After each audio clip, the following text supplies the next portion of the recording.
They reported that Taylor Swift fans worldwide were preparing for a major moment as her 12th studio album, The Life of a Showgirl, was set for release, and they said anticipation had reached extraordinary levels with Swift, now 35, ready to unveil a record produced with longtime collaborators Max Martin and Shellback, scheduled to arrive on Friday, October 3rd at midnight Eastern Time, 5 a.m. in the United Kingdom, and they mentioned how industry analysts agreed that the album was destined to dominate international charts immediately upon launch, pointing out that Swift's last body of work, 2024's Grammy-nominated The Tortured Poets Department, had shattered countless records within hours of its debut, leaving many to believe the upcoming project would perform on an even larger scale. They recalled how Swift had recently announced her engagement to Kansas City Chiefs tight end Travis Kelce, creating a media frenzy that added a layer of personal drama to her professional triumphs. And they explained that she had also completed the process of regaining ownership of the master recordings of her first 6 albums,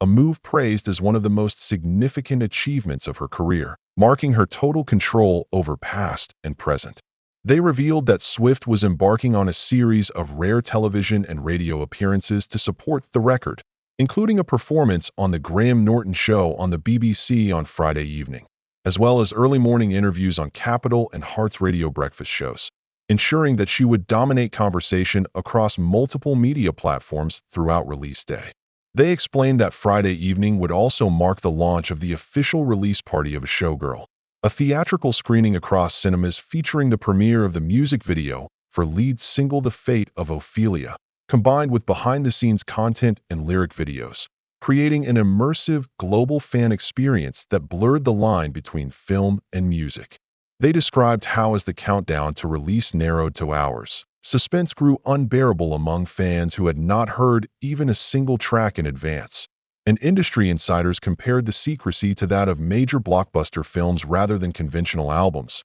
highlighting Swift's ability to prevent leaks in a digital age. They noted that rather than discouraging listeners, the aura of mystery had only heightened demand, with pre-orders of physical copies and digital pre-saves reaching unprecedented levels, solidifying the record's status as a historic event even before its arrival. Journalists shared that global media outlets were preparing wall-to-wall coverage, with front-page headlines, live radio countdowns, and special television reports, while hashtags connected to Showgirl and Ophelia trended internationally for days leading into the launch. Observers emphasized Swift's history of embedding cinematic and literary references into her music and remarked that the title The Fate of Ophelia reflected that tradition, while anticipation intensified with the announcement that the video would first debut in theaters, indicating one of her most ambitious visuals to date. They explained that the timing of her Graham Norton appearance was carefully chosen to extend momentum from American midnight release into the United Kingdom's primetime coverage,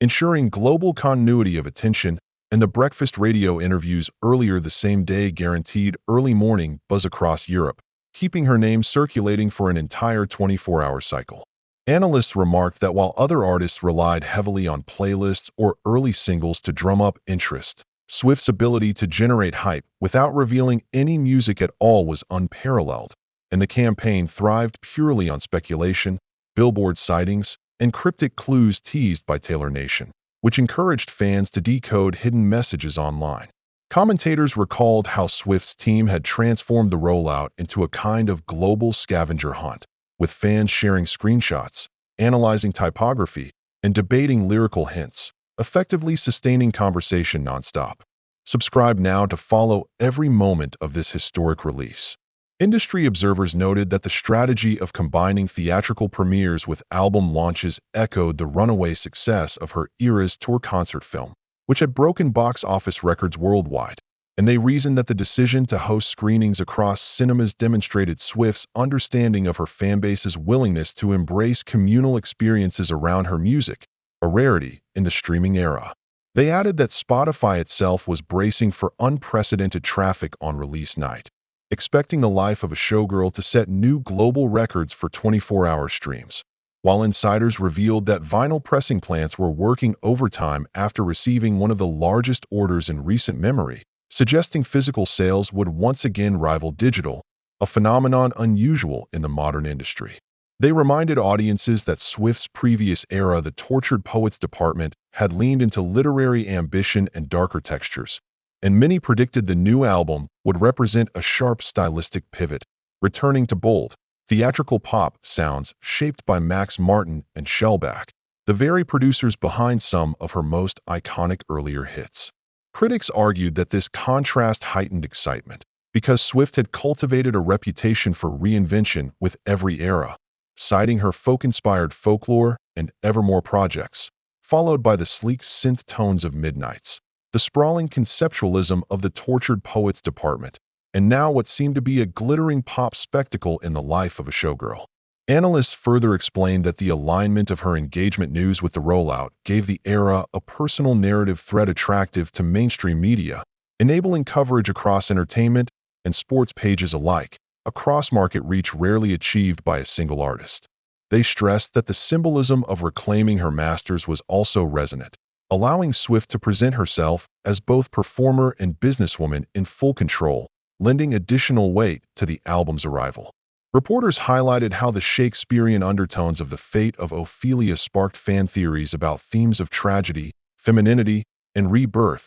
though official details were withheld, leaving maximum surprise for opening night. They observed that American and British radio executives cleared programming schedules to prioritize immediate airplay for Swift's new songs after release, a sign of industry confidence, while television networks prepared special segments treating the launch as a cultural event on par with royal celebrations or major sporting finals. They also explained that Swift's connection to Kelce added new dimensions, with her name appearing in NFL broadcasts, while football coverage simultaneously pushed her visibility into households outside traditional music demographics, creating a feedback loop of attention across industries. Subscribe right now so you won't miss the next big reveal. Commentators emphasized that this merging of pop culture and sports publicity was unprecedented and ensured maximum saturation for the life of a showgirl, extending her reach globally. They noted that speculation about the album's actual sound was rampant,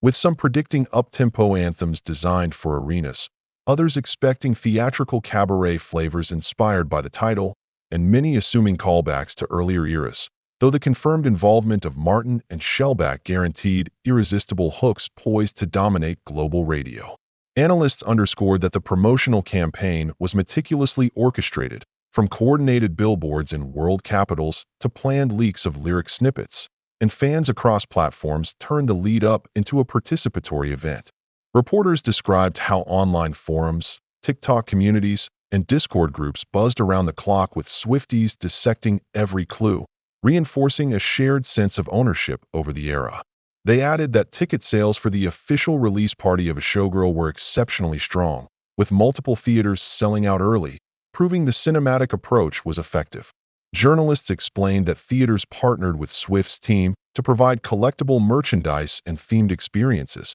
ensuring the screenings felt like part of the album itself rather than just a standard video debut. Observers concluded that Swift's campaigns had transcended typical album promotion, becoming large-scale cultural spectacles designed to monopolize global attention for weeks. They stressed that with pre-saves surpassing 5 million on Spotify, analysts already predicted record-breaking streaming debuts, perhaps even eclipsing her own benchmarks, a testament to her rare dominance in the modern music landscape. Subscribe and stay tuned because the story of this album is only beginning.